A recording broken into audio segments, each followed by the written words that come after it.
ఆడవాళ్ళంటే మగ ఆడది రెండు జాతులు కాదండి. మనిషి ఆలోచించండి. అసలు ఆడే లేకపోతే ఈ సృష్టి అవునండి. అసలు ఆడదంటే ఎలా ఉండాలి? అమ్మలా ఉండాలి. అమ్మ అంటే సాక్షాత్తు త్రిపుర సుందరదేవైన పార్వతీదేవిలా ఉండాలి.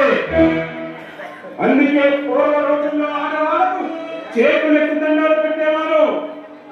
కానీ మీ ఆడవాళ్ళు ఒక్కసారి చూస్తే మళ్ళీ మళ్ళీ చూసేలా అసభ్యకరమైన దుస్తులు వేసుకుంటున్నారు. కానీ బాబు